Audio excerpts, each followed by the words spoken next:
Philippians chapter 2, verses 3 and 4 says this: "Do nothing from selfish ambition or conceit, but in humility count others more significant than yourselves.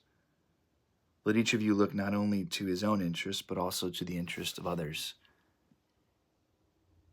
And there's a good balance here that I think can often be neglected in our lives.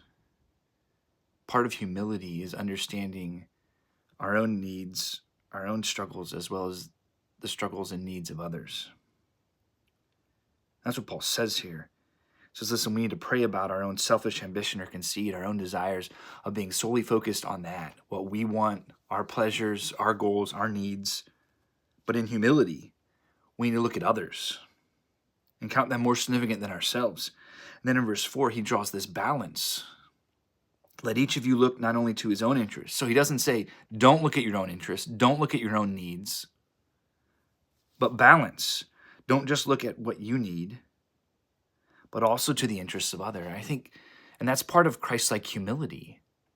You know, there are times self-care is needed. There are times we need to get away and pray and be with the Lord. There's times we need to rest. There's times we need a Sabbath. There's times we need just to, like Jesus did, go off to a quiet place and pray and be silent with the Lord.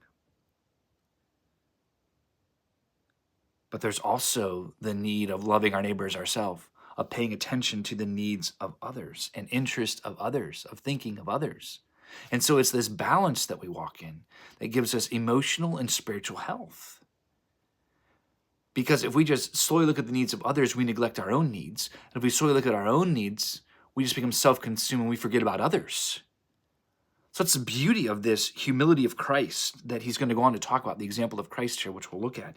But I think it's important to note this because so often Christian teaching can often tell us to just forget about ourselves, but that's not what Scripture says. To love your neighbor as yourself, we have to love God with all our heart, soul, mind, and strength. So we have to love ourselves. There's that balance there.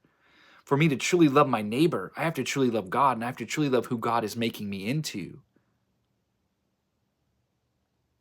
True humility, in part, is not just focusing on others, but it's realizing my own needs so that I can minister to others. Contemplate this today, where you need self-care and where you need others' care, to love your neighbor as yourself. And balance those. And there's nothing sinful about either one. We need to take care of ourselves by the power of the Spirit so we can take care of others.